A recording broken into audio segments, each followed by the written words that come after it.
What's up, YouTube? My name is Vlahell, and today I'm gonna talk about the host advantage in video games, particularly in Xbox Live and the game Halo 3.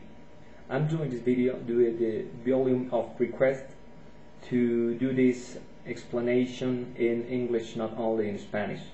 So this goes for all the people that denies the existence of the host advantage, and that's because they do not understand some basic concepts of what is the network gaming around the world.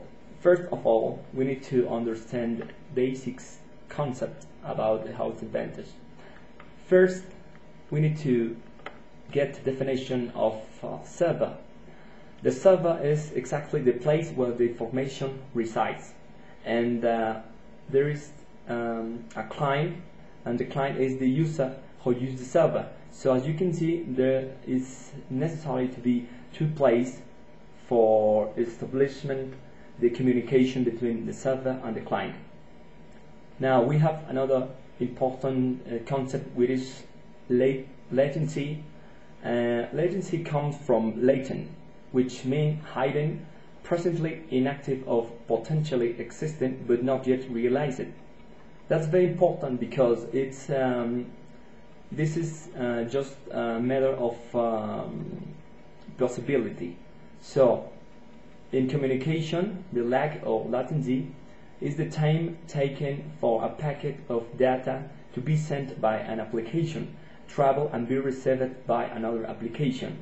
So in other words, this is the difference of time between something that starts and its effects in the time start of feelings or becoming observables or watchables.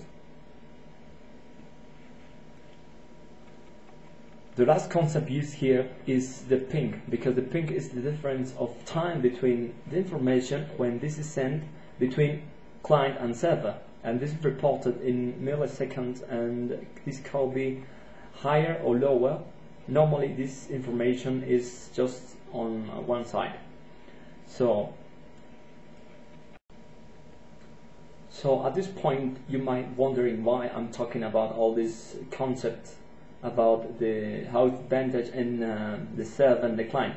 Well, because if you put all these concepts together, you're gonna notice the difference and the need of having a host, and which in fact will be the server and a client.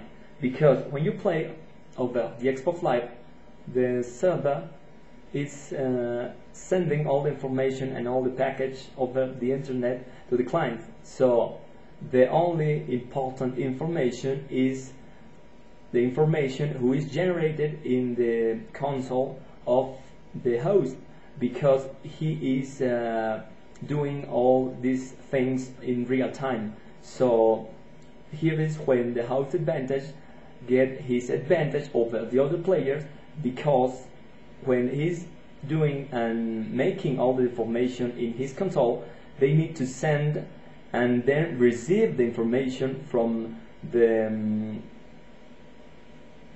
client. So as you can see, there is an amount of time which makes the difference between hitting some guy and do not hit him.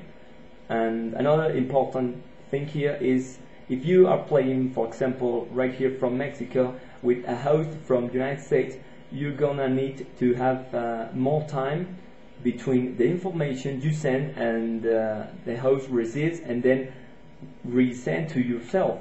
So that's the main point why the host has an advantage over the video games, and why he doesn't die. He could kill you just hitting you before, and why sometimes you see in your screen that you're hitting them, but that's not true, because on their screen that's not happening, and that's very common. If you want to have glitches, many of these glitches cannot be done on the console of the host, but the clients do the information and do the lost package, which in fact is information of the internet.